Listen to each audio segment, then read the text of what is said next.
Hello everyone, welcome to daily fact. आज हम discuss करेंगे एनवायरनमेंट के कुछ इंपॉर्टेंट टॉपिक्स जो कि लास्ट 1 ईयर से न्यूज़ में मेंशन है। हमारा टारगेट रहेगा कि एनवायरनमेंट से रिलेटेड जितने भी करंट अफेयर जो है वो लास्ट 1 ईयर में है उनको हम डिस्कस करेंगे, प्लस साथ में लिंक करेंगे एनवायरनमेंट के उन टॉपिक्स को स्टैटिक जीके के साथ, क्योंकि अभी एग्जाम्स में क्वेश्चन इसी तरह से पूछे जा रहे हैं। स्पेशली अगर हम बात करें एनवायरनमेंट की, तो एनवायरनमेंट में जितने भी एक्ट होते हैं, जितने भी एयर्स होते हैं, जितनी भी ऑर्गेनाइजेशंस हैं, उन सभी को हम करंट के साथ लिंक करके पढ़ेंगे। अगर आप हमारे साथ नए जुड़े हो तो आप हमारे इनिशिएटिव को सब्सक्राइब कर सकते हैं और साथ में शेयर कर सकते हैं। प्लस चेक कर सकते हैं हमारे initiatives on YouTube as well as on Telegram, जो कि बिल्कुल फ्रीली अवेलेबल है, और पीडीएफ फाइल जो अब आपको टेलीग्राम पर मिल जाएगी, आप चेक कर सकते हैं। तो शुरुआत करते हैं।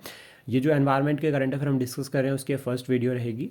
तो सबसे पहला जो हमारा टॉपिक रहेगा that is sustainable finance for tiger landscape conference. ये जो कॉन्फ्रेंस है इसको होस्ट करा है भूटान ने, और इसको सपोर्ट किया है भूटान, मतलब भूटान को सपोर्ट किया है इसमें टाइगर कंजर्वेशन कॉलिशन ने होस्ट करने के लिए। तो याद रखना, भूटान ने इसको होस्ट किया और सपोर्ट किसने किया है? टाइगर कंजर्वेशन कॉलिशन ने। और यहाँ पर फोकस किया जा रहा है पहला तो टाइगर कंजर्वेशन की तरफ, कि टाइगर कंजर्वेशन की तरफ यहाँ पे प्रॉपर पूरा ध्यान दिया जाएगा। सेकंड, उसके बाद यहाँ पर न्यू फाइनेंशियल स्ट्रेटजीज या फंडिंग की तरफ जो है फोकस किया गया है। कि इनिशिएटिव्स की अगर हम बात करें तो टाइगर बॉन्ड जो कि एडीबी एशियन डेवलपमेंट बैंक ने जो है वो शुरू किए हैं, ताकि हम जो प्राइवेट सेक्टर है उसको भी जो है वो इंगेज करें टाइगर कंजर्वेशन के लिए। प्राइवेट सेक्टर से जो है वो पैसा, जो है वो प्राइवेट सेक्टर पैसा लेकर आए टाइगर कंजर्वेशन के लिए। सेकंड, उसके बाद यहाँ पर आता है टाइगर लैंडस्केप इन्वेस्टमेंट फंड, जो कि किसने प्रेजेंट किया है? यूएनडीपी ने। तो ये भी आपको याद रखना है। देन उसका टाइगर के बारे में बात करते हैं, और यहाँ पर हम इंडियन टाइगर के बारे में बात करेंगे, जिसको जो है वो रॉयल बंगाल टाइगर भी जो है वो कहा जाता है। ये नेशनल एनिमल ऑफ इंडिया है, जिनमें अगर हम बात करें मैक्सिमम टाइगर भारत में कहाँ पर है तो मध्य प्रदेश में सबसे ज़्यादा है। देन उसके बाद कर्नाटका, फिर उत्तराखंड। याद रखना, मध्य प्रदेश को जो है वो टाइगर स्टेट ऑफ इंडिया भी कहा जाता है। उसके बाद टाइगर जो है एक नॉक्टर्नल एनिमल है, यानी कि रात को एक्टिव रहते हैं, और ये टेरिटोरियल एनिमल भी है, एक फेमस है टेरिटरी के लिए भी अपना, ठीक है। उसके बाद आईयूसीएन कंजर्वेशन स्टेटस अगर हम बात करें तो वो आता है एंडेंजर्ड। ये बहुत इंपॉर्टेंट रहता है एग्जाम में, मैच द फॉलोइंग में आ सकता है कि किसका आईयूसीएन कंजर्वेशन स्टेटस क्या है। देन साइट्स में अगर हम बात करें तो इसको इंक्लूड किया गया अपेंडिक्स 1 में। वाइल्ड लाइफ प्रोटेक्शन एक्ट 1972 में शेड्यूल 1 में इसको ऐड किया गया है। प्रोजेक्ट टाइगर हमने लॉन्च किया था 1973 में, और अभी 58 जो टोटल जो है वो क्या है हमारे पास, जो है वो टाइगर रिजर्व्स है। देन उसका नेशनल टाइगर कंजर्वेशन अथॉरिटी की अगर हम बात करें तो इसको बनाया गया है 2006 में। एम स्ट्रिप एक इनिशिएटिव है जो कि डिजिटल मॉनिटरिंग सिस्टम है regarding the tiger conservation. Global tiger initiative 2008 में शुरू किया था वर्ल्ड बैंक ने, और वर्ल्ड बैंक बना है 1944 में, तो ये भी याद रखना। टाइगर सेंसस की बात करें अगर हम, तो हर 4 साल में एक बार जो है वो सेंसस होती है टाइगर। और भारत की अगर हम बात करें तो भारत ने टाइगर कंजर्वेशन के रिगार्डिंग जो है वो वर्ल्ड लेवल पर जो है वो बहुत अच्छा जो है वो रिजल्ट और एक एग्जाम्पल सेट किया है। देन उसके बाद नेक्स्ट टॉपिक है international big cat alliance. International big cat alliance अगर हम बात करें तो इसको लॉन्च किया था भारत ने 2023 में। स्पेशली कब लॉन्च किया था? जब हमारा जो प्रोजेक्ट टाइगर है उसको 50 साल कंप्लीट हो गए थे, यानी कि 50 साल 2023 में कंप्लीट हो गए थे। उस टाइम पे हमने इसको लॉन्च किया था, और अभी जो हमारी कैबिनेट है उन्होंने अप्रूव किया है कि भारत जो है वो इसका पूरा मेंबर बनेगा, यानी कि साइन और रेटिफाई दोनों जो है वो हमने कर दिया है। और हेडक्वार्टर याद रखना इंटरनेशनल बिग कैट अलायंस का जो है वो इंडिया में है। यहाँ पर जो ऑब्जेक्टिव है ना, मेनली अगर हम बात करते हैं तो स्ट्रेंथन करना है कॉपरेशन को for the conservation of big cats. जितनी भी बड़ी कैट्स हैं उन सभी के कंजर्वेशन को और स्ट्रेंथन करना यहाँ पे टारगेट है। उसमें कॉपरेशन जो है वो प्रमोट करना यहाँ पर टारगेट है, कि जिन भी कंट्रीज़ में बिग कैट्स हैं वह उन सभी नेशंस को जो है वो एक साथ एक प्लेटफॉर्म पर लेकर जाना, ताकि कंजर्वेशन के लिए सभी जो है वो मिलकर जो है वो काम करें। तो यहाँ पर अगर हम बिग कैट्स की बात करें तो टाइगर, लायन, लेपर्ड, ये जो है वो भारत में है, ठीक है। प्लस याद रखना है भारत में पूमा और जैगुआर नहीं है, पूमा और जैगुआर भारत में नहीं है। इन सभी के आयुषन स्टेटस की अगर हम बात करें तो टाइगर का जो आयुषन स्टेटस है दैट इज एंडेंजर्ड। लायन, चीता, स्नो लेपर्ड और लेपर्ड, इनका जो आयुषन स्टेटस है दैट इज वेलनरेबल। जैगुआर का आता है नियर थ्रेटन, और पूमा का आता है लीस्ट कंसर्न। तो याद रखना पूमा क्या कहता है? Least concern. एलिफेंट सेंसस की बात करेंगे हम इसके बाद, जो कि 5 साल में एक बार होती है, और 2023 में हुई थी। और इसमें जो मतलब जो बाद में रिपोर्ट आई है उसमें ये कहा गया कि कर्नाटका में सबसे ज़्यादा जो है वो एलिफेंट्स है। देन उसका आसाम, फिर केरला। कर्नाटका में अराउंड 6000 के करीब जो है वो एलिफेंट्स है, और कर्नाटका में सबसे ज़्यादा है। और यूपीएससी में जो है वो क्वेश्चन बन रखा है, एक स्टेटमेंट बन रखी है रिगार्डिंग द कि कहाँ पर जो है वो एलिफेंट सबसे ज़्यादा है। इंडियन एलिफेंट की अगर हम बात करें तो इंडियन एलिफेंट को जो है वो हेरिटेज एनिमल ऑफ इंडिया भी कहते हैं, ठीक है। और ये कीटोन स्पीशीज़ है। कीटोन स्पीशीज़ का मतलब हो गया कि इस स्पीशीज़ का किसी भी इकोसिस्टम के लिए जहाँ पर ये है वहाँ पर होना बहुत ज़्यादा जो है वो ज़रूरी है। प्लस उसके बाद इसको, इसमें अगर हम लीडर की बात करें तो जो एलिफेंट्स का ग्रुप होता है उसमें जो लीडर होता है that is female elephant.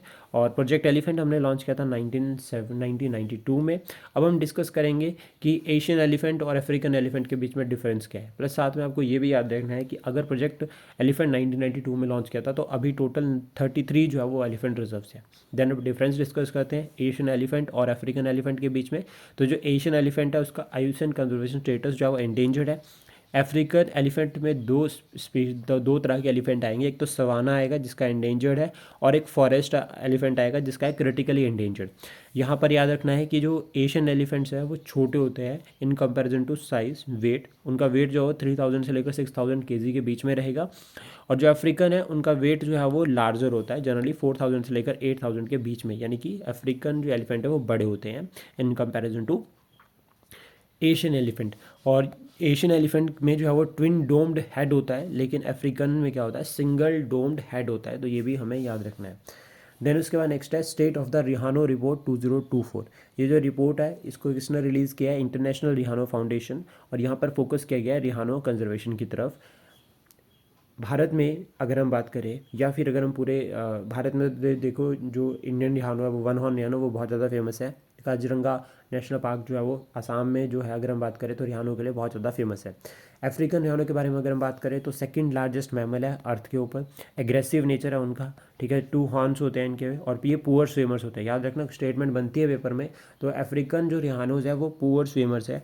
आयुसन status अगर हम बात करें तो वाइट रिहानो का नियर थ्रेटेंड है और ब्लैक रिहानो का क्रिटिकली एंडेंजर्ड है। एशियन रिहानो की अगर हम बात करें तो एशियन रिहानो जो है वो लार्जेस्ट अमंग द ऑल, जितने भी स्पीशीज़ है रिहानोज के भारत में या एशिया में, उनसे बड़े हैं। और ये जो है वो लेस एग्रेसिव होते हैं, ये गुड स्विमर्स होते हैं। याद रखना, ये जो है वो गुड स्विमर्स होते हैं।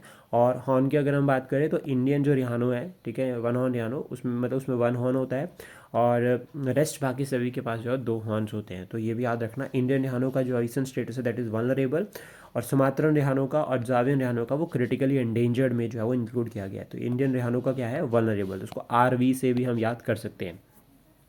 देन उसके बाद नेक्स्ट है great Indian bustard. Great Indian bustard की अगर हम बात करें तो कंजर्वेशन प्रोजेक्ट हमने शुरू किया था 2013 में।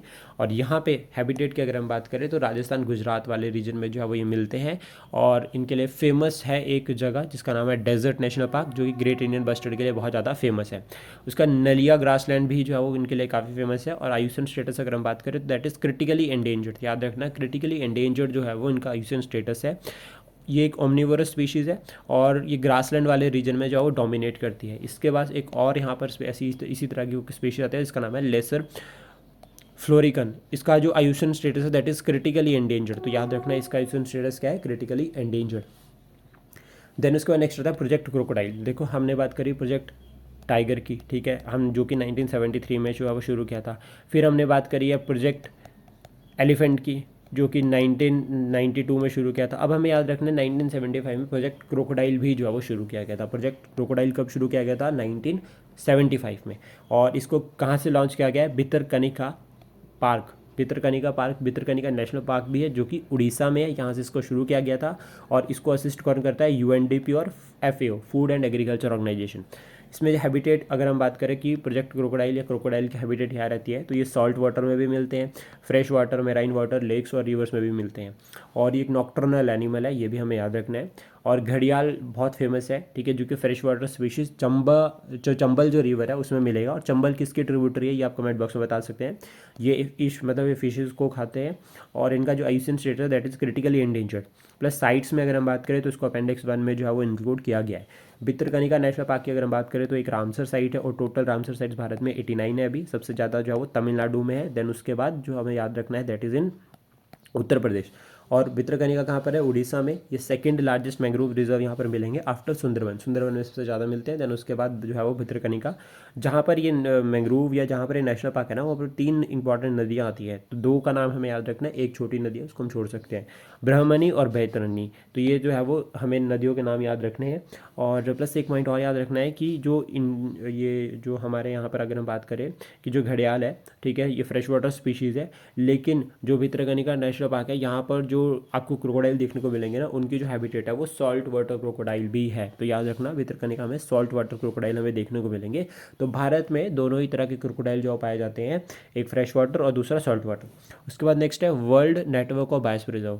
World network of biosphere UNESCO का इनिशिएटिव है, जिसमें अगर हम बात करें तो हमारे 12, यहाँ पर 11 नहीं है, अब 12 जो है वो मैन एंड बायोस्फीयर रिजर्व के अंडर इंक्लूड होते हैं। और हमारे अगर हम भारत में जो टोटल है वो 12 अब जो है वो मैन एंड बायोस्फीयर रिजर्व के अंडर आ गए हैं। लेकिन यूनेस्को ने जो है वो रिसेंटली ऐड किए थे 11 न्यू बायोस्फीयर रिजर्व। इसको करेक्ट कर लेना एक बारी, यूनेस्को ने अभी रिसेंटली अगर हम बात करें तो 11 न्यू बायोस्फीयर रिजर्व को ऐड किया है मैन एंड बायोस्फीयर प्रोग्राम के अंडर। टोटल अभी 759 हो गए हैं 136 नेशंस में। Man and biosphere reserve programme की अगर हम बात करें तो 1971 में शुरू किया था। ये एक इंटर गवर्नमेंटल साइंटिफिक प्रोग्राम है, जिसमें कंजर्वेशन की तरफ भी फोकस है और साइंटिफिक रिसर्च एंड डेवलपमेंट की तरफ भी फोकस है। इंडिया की अगर हम बात करें तो टोटल 18 बायोस्फीयर रिजर्व है, जिसमें 12 जो है मैन एंड बायोस्फीयर रिजर्व के अंडर आते हैं। तो यहाँ पर वो करेक्ट हो गया, ठीक है। 12 किसके अंदर आते हैं, मैन एंड बायोस्फीयर रिजर्व के अंडर। और फर्स्ट जो है वो नीलगिरी बायोस्फीयर रिजर्व था। नीलगिरी जो रीजन है अगर हम बात करें तो यहाँ पर वेस्टर्न घाट और ईस्टर्न घाट दोनों मिलते हैं, और इसका एक्सटेंशन 30 स्टेट में है। अगर हम बात करें कर्नाटका, तमिलनाडु और केरला, तो याद रखना बायोस्फीयर रिजर्व क्या होते हैं। बायोस्फीयर रिजर्व होते हैं इन सितु कंजर्वेशन, जहाँ पर जो स्पीशीज़ है उसको वहीं पर प्रोटेक्ट करने का टारगेट जो रखा जाता है, that is under the biosphere reserve. और इसमें जो है वो 3 जोन होते हैं। एक कोर जोन होता है जहाँ पर कोई भी एक्टिविटी स्ट्रिक्टली प्रोहिबिट होती है। बफर जोन जहाँ पर साइंटिफिक एक्टिविटीज़ अलाउ होती है ताकि हम नेचर को हार्म ना करें। ट्रांजिशन जोन की अगर हम बात करें तो इकोलॉजिकली सस्टेनेबल एक्टिविटीज़ जो है वो यहाँ पर अलाउ होती है। देन उसके बाद इंपॉर्टेंट बायोस्फीयर रिजर्व के बारे में बात करते हैं। तो सबसे पहले हमें याद रखना है कि कंचनजंगा जो कि एक मिक्स्ड साइट है, ये कहाँ पर है, सिक्किम में।